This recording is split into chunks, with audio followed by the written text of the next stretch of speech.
Okay, so as I mentioned, this is a two-part series on key principles for remote administration of cognitive behavioral therapy for psychosis.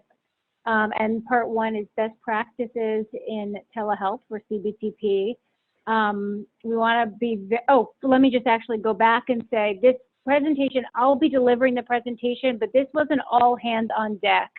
So everybody, both Shannon, Jeff, and Jess all pitched in to help prepare this. And then Jen did a tremendous job with just formatting and polishing and putting together the handout. So I am so appreciative to my team and to work with such exceptional, dedicated people.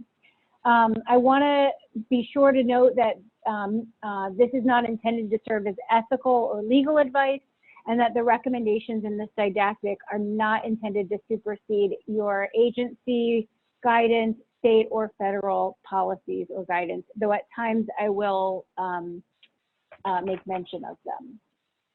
Okay, so we are responding to obviously a critical need.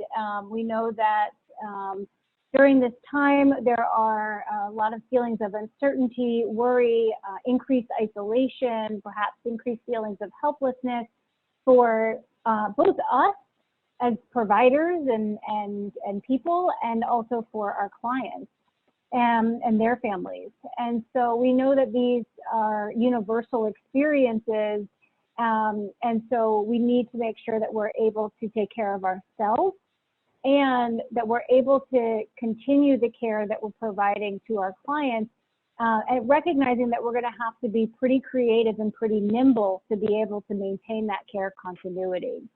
And so our team has put together this two-part didactic series on transitioning your work with CBTP or CBTP-informed care to phone or primarily telehealth platforms, because I think the goal is that most of you will be getting up and running, if you're not already, with telehealth. So today we're going to be talking about key considerations and best practices for administering therapy through telehealth. We'll also address at the end what can we do via telephone encounters. And then our next clinic will talk about what are the key intervention targets and CBT strategies that are well suited for telehealth that can help activate and engage our clients. So I got a sense of this already, but in case anybody was late joining us, if you have access to the poll, Jen is going to push a poll out right now to see how many of you have met with a client yet via telehealth. And that could be just phone, just video conference, both, or not at all. So take a minute, quickly respond to that poll if you have access to it.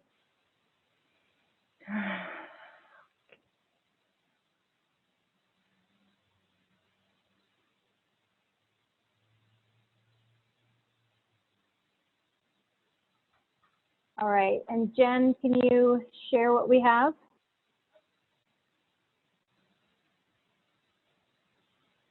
All right, so 71% of us on the call have met with a client via both telephone and video conference, and then about 30% via telephone only.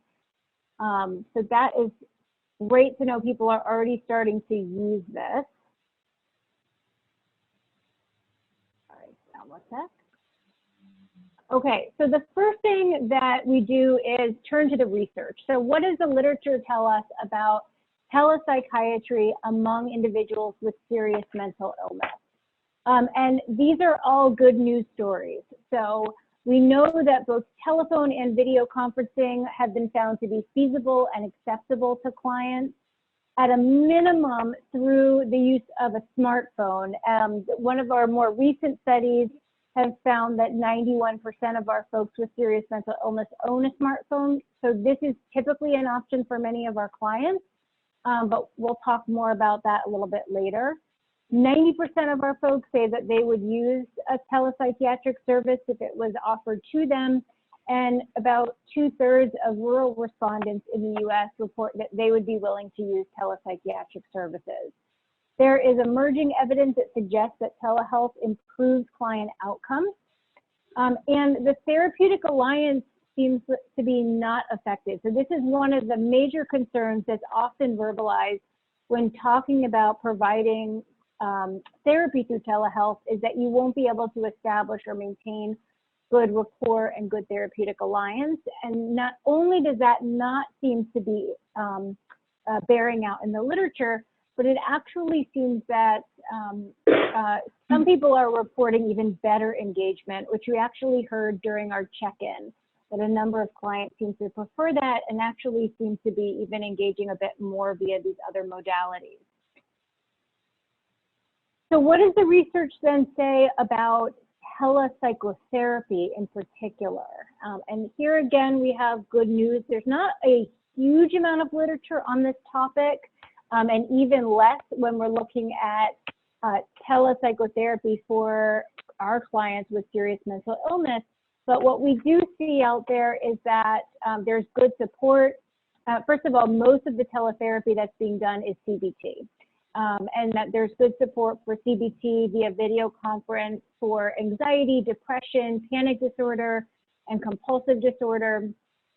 Also for a number of different kinds of psychotherapeutic formats, including individual and group, as well as for diverse populations. So it is not the case that this is just going to appeal or be acceptable to young people. We have plenty of studies that look at using this with older populations and more severely impaired populations as well. And then the use of video conferencing is associated with good clinical outcomes compared to those seen in in-person sessions. And that was a study actually back from 2012. So this is not just a product of new technologies. And finally, what does the research suggest are the factors that enhance the therapeutic relationship in CBTP? And so now this is not with regard to telehealth, but what are the things that we need to be mindful of about things that are enhancing the relationship in general in this intervention that we are using? One is symptom severity, where the higher level of symptom severity, actually, the better the therapeutic relationship tends to be. This is actually from a number of studies, not coming from just one. Individuals who have a broader social network tend to report a stronger therapeutic relationship with their CBTP therapist. Those who are employed and those for which there is a match in gender, age, and ethnicity between the client and the clinician, we tend to see better ratings of therapeutic relationship. And so we cannot change our demographics, and we cannot snap our fingers and all of a sudden have in place a job that wasn't there before or a social network that wasn't there before. And actually, we're sensitive to the fact that symptom severity may have gotten worse, that the social network, or at least their access to their social network, might have gotten more difficult, and that they might have lost their employment, like so many other millions of Americans right now. And so these may be impacting our relationship, and certainly speaks to our need to be checking in even more about how they're feeling about meeting with us, how they're feeling about how things are going in CBTP. A resource that I want to make sure that folks are alerted to is that the Healthcare Authority is offering to purchase Zoom telehealth technology licenses that are HIPAA compliant to providers that don't have one. Go through your agencies, don't reach out directly. That HCA has provided billing codes and guidance for providers, and a lot has changed with the 1135 waiver that promotes parity in how these services are reimbursed with in-person services. And there's a lot of resources on the HCA's COVID-19 response page for information about billing and clinical policy. So if you're wondering about that, or if you're a supervisor or manager would like that information directly, you can access that. Okay, so let's talk about some key considerations for telehealth. So we want to be attentive to the space in which our clients are going to be meeting with us. And in particular, we want to ensure that they can access a safe, private location. Now, this may be their bathroom, right? And so it doesn't need to be an office. It doesn't need to be a bedroom. but it could be their car. It needs to be a place that they can go where they're alone, preferably, or at least they can meet in a secure location where they feel safe. The room should be comfortably lit. It's helpful if we can see them. It's easier for us to connect with them, to make eye contact, which I'll speak about later what that will look like. And, you know, just kind of making sure that anything that's in the camera, it's in the shot, is something that they would be okay with you seeing. And then your space. So it's important to note that some of you may be using telehealth from your homes. Not everybody has permission yet to do that, but some of you do. And so you want to be attentive to the space that you're using. Obviously, ensuring that it is a secure space, that it's a private space. You want to ensure that it's well lit, that you're not backlit by a window, by sitting in front of a window, so that your folks can see you. Make sure that anything that's visible to the other person is that space is tidy. If you are, excuse me, at home or at work, make sure that you have an in-session sign on your door to prevent interruptions. And then before you're doing this, you want to ensure that you have good image quality by logging into your Zoom or your telehealth platform to make sure that your quality is okay. Okay, technical setup. You guys are early adopters of Zoom, and so whether or not you're using Zoom or another telehealth platform, most of you already have the proper technical setup. But if you're calling from your home, then you want to be mindful of the hardware that you need, and that you have, you know, antivirus software, preferably that you have a stable internet connection. So one of the things that I just learned on the group echo clinic, which I did not know, is that using a microwave can interfere with your internet connection, which I actually thought could not possibly be true. And then in between clinics, I went and used the microwave to heat up my water, and sure enough, I got booted off the internet. So there might be something to that. So those kinds of things, making sure that your internet connection is stable, that you're not using the microwave, maybe that you even ask other people in your home not to use, you know, the internet or the microwave while you're doing a telehealth session, if that's possible. All right, so some considerations in order to set our clients up for success. One piece of advice that I have is to hold a learning session first. So not to jump into a therapy session with a client, but actually to set up an initial session that is just for the intention of learning how to use the platform and kind of doing a dry run of it. And so you can do that, or you could ask another team member. There might be a case manager, there might be a care coordinator, a front desk person, a peer specialist, or another designated person in your clinic who would be willing or able to hold these kinds of learning sessions if you're not able to. Along with those live learning sessions where you're going to walk somebody through logging on and kind of the different functions and kind of giving them a tour of the virtual meeting space, if it's possible, you also want to provide written instructions that a team member can use to walk them through everything that you're going to be walking them through live. And ideally, the client would also have a natural support who could accompany them to that learning session. Obviously, that would need to be somebody that they're already living with.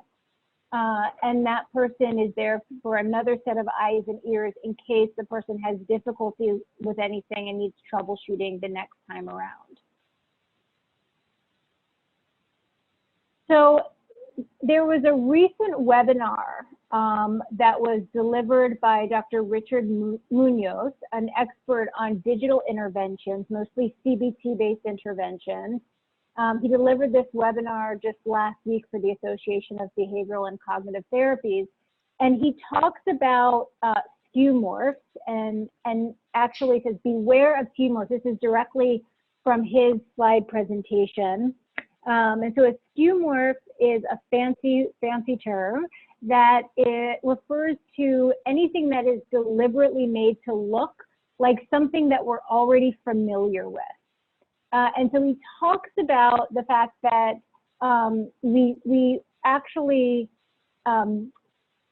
sometimes can use these deliberately to try to kind of work them to our advantage, or at least maybe that's my interpretation, that we can use these to work to our advantage for our clients who are used to a certain way of doing things in in-person individual therapy.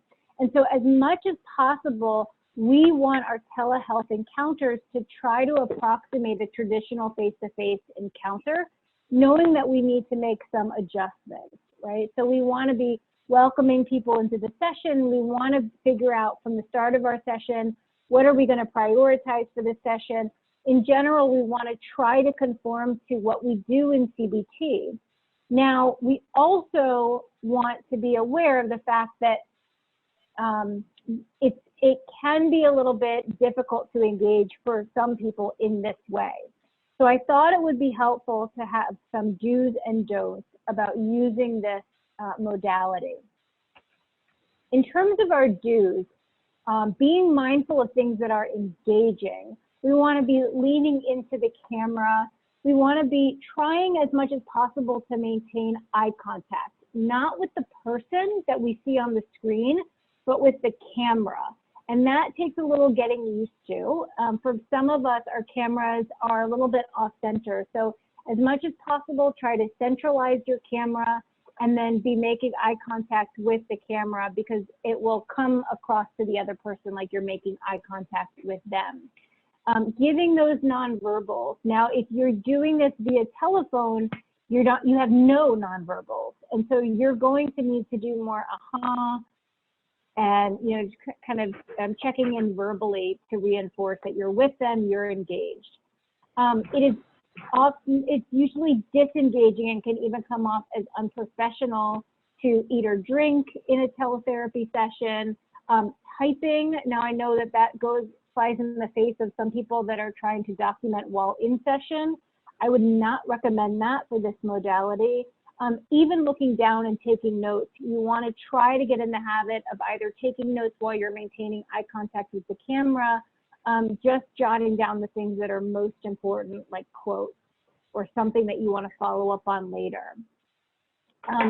Going back to our do's, greeting the person warmly, letting them know you're so glad they made it, you're so glad they were able to navigate the technology, orienting the person to the call. And there are a few things that you will get guidance on, likely from your agency, about how you do that for a telehealth session. Getting informed consent for telehealth, showing your badge, putting your badge right up to the camera so that they can see that it's you, asking for client identifiers, all of those kinds of telehealth orientation pieces that are going to be front loaded onto the call.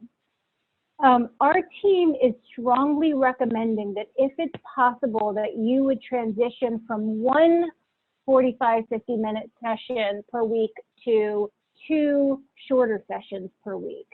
We want our clients to have more frequent contact with you. We want you to be able to follow up more frequently on the home practice that you're giving, because the home practice during this time is a lifeline. We want to make sure that in the sessions that we're front loading our befriending strategies, keeping it more casual, just like we did on this echo, right? We still have an agenda. We're still going to accomplish the things that I think we've decided on together are going to be helpful to you. But we also want to be more careful about that check-in at the beginning and seeing what's come up for them, how are they filling their days, what kinds of emergent concerns have come up, and using some humor. And so I had a session last week, and her home practice was she was going to watch The Mandalorian. And I said, well, you know what? I have been resisting subscribing to Disney Plus. So I'm relying on you doing your home practice of watching The Mandalorian so that I know whether it's worth it for me to invest the, you know, $16 a month in that service. So please let me know how that goes. We want to make sure that we're reorienting clients to kind of general things that need to happen for the telehealth session, again, so that if we get disconnected, we have a plan. I have their phone number. I'll talk more about that in a minute. And then just attend to their environment. So what do you notice about their environment where they're calling from? This is actually one of the advantages of using telehealth, is that we get a window into their immediate environment that we typically don't have when we're providing outpatient services that might be really helpful for us. They might help us suggest home practice. It might help us to understand things that might be exacerbating symptoms. If we're hearing a lot of noise in the background, for instance, we might be able to provide more concrete suggestions, for instance, where they can hang their safety plan or another kind of reminder that's important to them so that they'll be likely to see it. Shifting back over to the don'ts, we know that the assessment is going to be critical during this time, but we need to be skillful about how we're delivering our assessment. And I would recommend not starting with, you know, have you been taking your medications, and, you know, have you been feeling suicidal? Have you, you know, what are you could check in about the voices or other things you've been talking about ongoing, but you're going to need to be pretty skillful about mixing your assessment in so that it's not disengaging by starting there. And then as CBT therapists, we abide by this principle always, but even more so now, don't assume, ask, right? So many of, I think, universal feelings around the pandemic and the mitigation strategies may not apply to many of our clients. So many of our clients may not be feeling anxious, so don't assume that they are. We really want to be asking those curious, non-judgmental, open-ended questions so that we're getting accurate information. And then don't dominate the call. We want to be relying more heavily on listening to what the client is bringing in rather than you know, trying to get a lot of didactic information. That's not going to be the best use of our limited time with our clients at this point. Okay, along those same lines of making the most of your session time, I would recommend planning for at least 5 or 10 minutes of your call just being doing your housekeeping, your telehealth housekeeping around informed consent, and also helping them with any kind of navigation, letting them know, I think just along with that, letting them know that the session is not being recorded. If it was being recorded, letting them know what they would see and where that is. So I know what that looks like for Zoom, but I'm less familiar with some of the other platforms that people mentioned, like WebEx or Teams. Anticipate interruptions and make sure that when those interruptions happen, you could just do a quick recap to help the client get reoriented to the discussion. Consider brief, concrete agendas, and there actually is a Zoom function where you have a whiteboard and you can write it down. But even if you're not familiar with that, just 1 or 2 things for the agenda, because these are likely to be shorter sessions. And then you can share your screen. So, well, I would recommend being pretty sparing about what worksheets and handouts you choose to use in these kinds of sessions. If you're using a video conference platform, you could share your screen so that you could work through a handout or worksheet together. So I'm really interested to hear from you guys, or was interested at the start of the call to hear from you guys about how your clients have been responding to telehealth. I think that there is a pretty wide array of responses, but they tend to skew positive. Some clients do say it can be a little bit difficult to establish some routines, like how to set up plans for home practice or have copies of worksheets with these remote sessions. Many clients will have just struggle with the platform and just figuring out how to log on each time, or if they need a password to get in, that might be a barrier. And then there might be different concerns around privacy, either related to other people in their environment or concerns about technology and surveillance. So I've seen a client that I had never seen before, and we've had our first 2 sessions via telehealth, and I'm seeing a client where we're in booster sessions right now. And I would say both of them have been doing fine in terms of engaging with the treatment. I did have one client say, it's difficult for me to know what's real or not. This is my new client. It's difficult for me to know whether our session was real or not. It almost felt like it didn't happen because I haven't met you in person. So that was a little bit of a barrier for her. For telephone encounters, the research generally indicates that video conference is preferable, but we can use telehealth encounters specifically.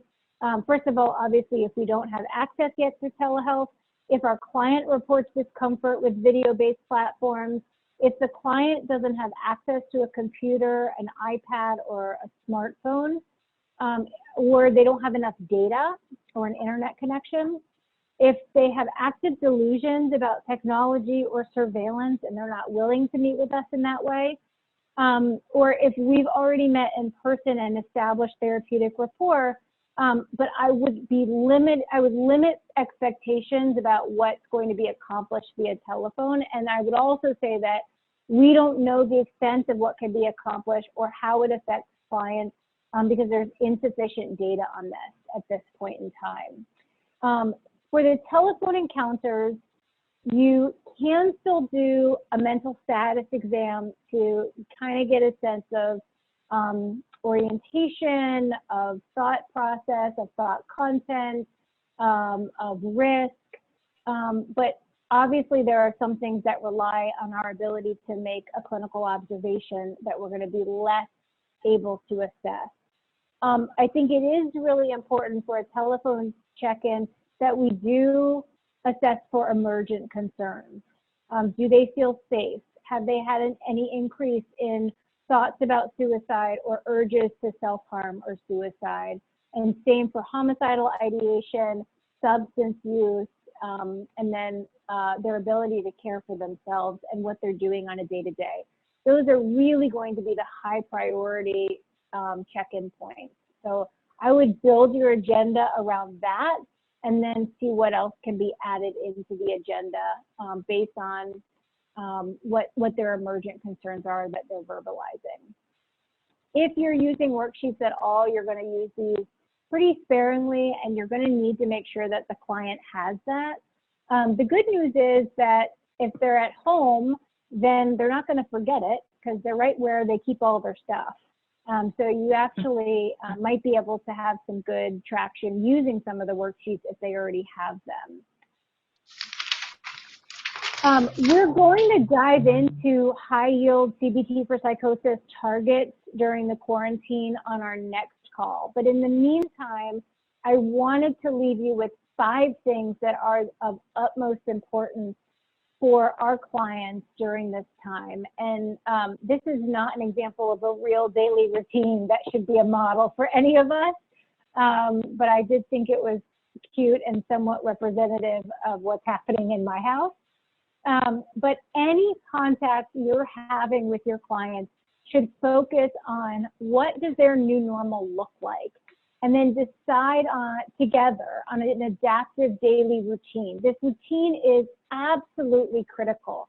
Many of our clients are reporting that they have days and nights switched, that they can't remember what day it is, that you know, they're not really connecting with anybody right now. And so this routine is more than just scheduling activities. It is about having a purpose each day. It is about having a reason to get out of bed each day. It is about predictability. And when you are experiencing the kind of prolonged trauma that many of us are experiencing, or stressful events, that predictability is a lifeline.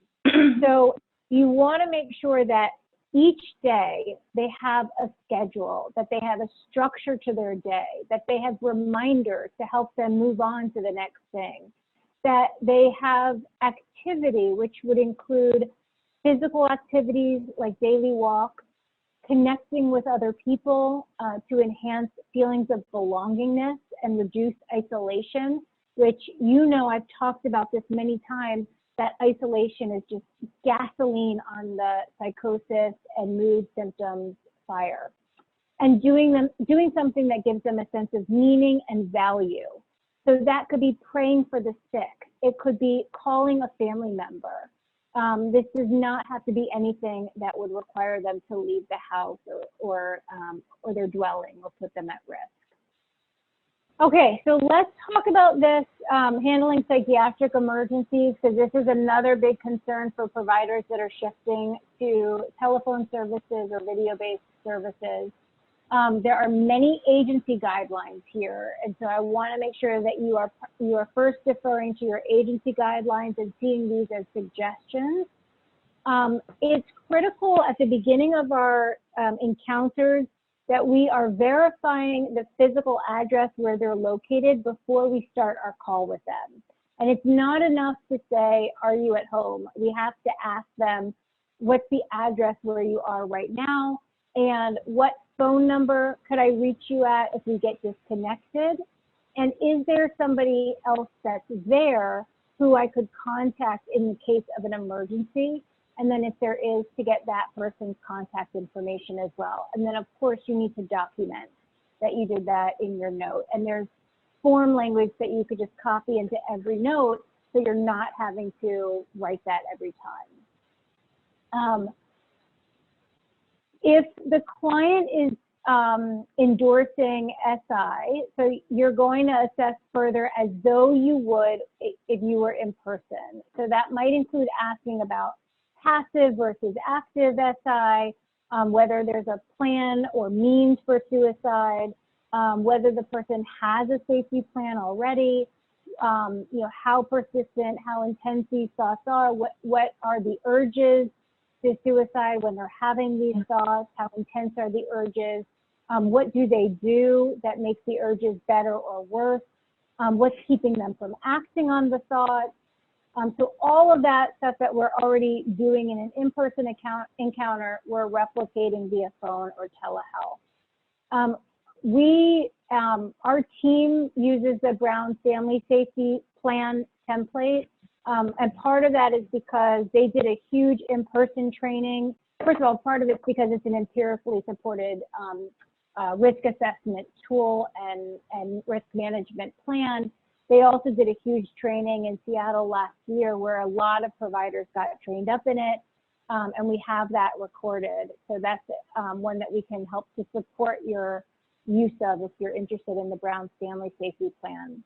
But there are others too. An SMI advisor is making one available. There's an app called My Safety Plan, I think it is, or My 3. And so you want to make sure that you're going through the safety plan and that you're updating it so that it is COVID compatible. So there might be things on that safety plan that are no longer options for them right now. And so you need to substitute those so that they still have a robust safety plan in place. If the person needs a higher level of care, if they're indicating to you that they're not able to keep themselves safe, that's a really challenging situation because we don't want to put people at risk by exposing them to COVID-19 by going to the hospital, but we also need to keep people alive. And if they're indicating that they're not safe and that they can't resist the urges to self-harm, then we might need to do that. And so we always want to try for encouraging people to voluntarily admit, in which case we want to bring the loved one into the session, talk about the concerns, and ask if they're able to drive them to the hospital or to a crisis center. And you guys might have teams. You guys might have crisis response teams that you can mobilize, which is even better. Because really the last resort here would be that we would be calling 911. We would like to try to minimize that as much as possible, but if that's what needs to happen, again, that's what needs to happen. It is helpful when you call 911 services to note that the person is in a psychiatric emergency, the nature of that emergency, if they have already made preparations or started a suicide attempt, filling in on any details that are known to you about that, noting whether there are any weapons in the house or anything else that would that the first responders would need to know about in order for them to stay safe and keep the individual safe. For homicidal ideation, many of the same guidelines are going to apply to homicidal ideation, but there are a few additional considerations here. You're, of course, again, going to start with your standard risk assessment, including things like assessing for past history of violence or aggression, whether the person has access to weapons, whether the ideation that they're experiencing is acute or chronic, you know, whether they have contact with the intended victim, obviously ensuring that there is an identifiable person, although even if not, we know that we still we might still need to make a report. And if the situation involves a person who's in the home, then if we're assessing that there's a credible threat of imminent violence, then we're noting that either the person needs to make the disclosure, and preferably with you. If not with you on the phone or via telehealth, then you would need to let them know about whether you think duty to warn has been invoked, in which case you would make that disclosure. If the person needs a higher level of care, calling crisis response or emergency services, the patient or client can call 911, but that doesn't discharge your responsibility to do so too. And we know that we, just kind of emphasizing that point, that in the state of Washington that we're required to alert both the emergency services as well as the potential victim.